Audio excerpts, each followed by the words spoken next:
મહારાષ્ટ્રના પૂર્વ સીએમ અશોક ચૌહાણે રાજીનામું આપી દીધું છે। કોંગ્રેસને ફટકો प्रतिक्रिया આપી રહ્યા છે। मी राज्याचा मंत्री असताना सुद्धा इतर पक्षातल्या भाजप सहित इतर पक्षातल्या आमदारांना सुद्धा विकासात्मक कामासंदर्भात मदत केलेली आहे। मी कधीही भेदभाव असा केलेला नाही। शेवटी राज्य म्हणून विचार करावा लागतो आणि मी निर्णय घेत असताना सर्व आमदारांना मग तो कुठल्याही पक्षाचा असो सर्वांना मी निधीचे कमी जास्त प्रमाण झालं असेल पण सर्वांना निधी मी दिलेला आहे। मला मुद्दाम सांगितलं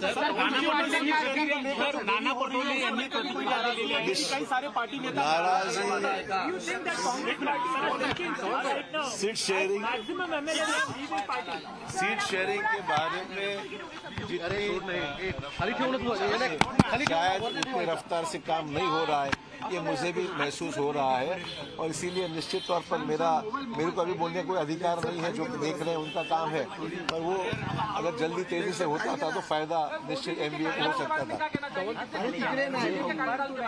देखिए, don't ask me some reading question. आज मैं ये कहा जाता है कांग्रेस में कि अगर कोई नेता अपनी आवाज उठाए तो उन्हें साइडलाइन कर दिया जाता है। कहाँ पर? कांग्रेस के अंदर अगर कोई नेता सवाल उठाए तो उन्हें साइडलाइन कर दिया जाता है। क्या कहेंगे? त्यांनी अशी भूमिका मांडली की अशोक चव्हाणांना पक्षाने खूप दिलं पण अखेर कुठल्या दबावापोटी त्यांनी निर्णय दिला हे मला माहिती नाही। अशोक चव्हाणांना पक्षाला खूप दिलं हे निश्चितच बरोबर आहे आणि अशोक चव्हाणांनी सुद्धा पक्षाकरता खूप केलं। हे दोन्ही गोष्टी आहेत, दोन्ही गोष्टी बरोबरीने आहेत। त्यामुळे अशोक चव्हाण हे जिथे राहिले ते प्रामाणिकपणे राहिले हे मला मुद्दाम सांगितलं पाहिजे। पक्षाने मला मोठं केलं आणि मी सुद्धा पक्षाकरता काही कधी कमी केलं नाही, मला मुद्दाम सांगितलं।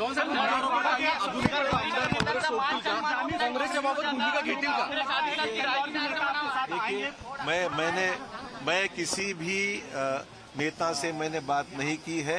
मैं किसी को नेता से बात करने में मेरे को दिलचस्पी इसलिए नहीं कि हर आदमी का एक इंडिविजुअल फैसला होता है।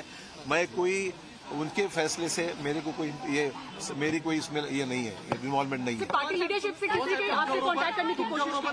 आज मैंने सही बोला तो मैंने किसी से भी आज बात नहीं की, बिकॉज ऑब्वियसली इतने सारे नेतागण हैं जो मेरे नजदीक संबंध है, ऑब्वियसली मेरे को चाहते हैं। उनका फोन आए थे but I did not respond at the moment because आज जो फैसला हो चुका था उसमें कोई रिवर्स की बात तो थी नहीं। चव्हाण साहेब, तुमच्याबरोबर इतर काही काँग्रेसचे आमदार देखील जातील अशी जी चर्चा आहे ती किती खरं आहे? मी तुम्हाला सांगितलं कोण काय करेल हे मला माहित नाही, पण जिथे माझी भूमिका आहे मी कुठल्याही आमदारांना संपर्क साधलेला नाही।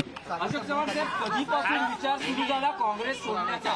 नेमकं तुम्ही या विचारापर्यंत आला कधीपासून? त्यांच्या मनात हा विचार सुरू होता की काँग्रेस सोडण्याचा? हर चीज बताई नहीं जाती। भावनात्मक सफर अभी आपके लिए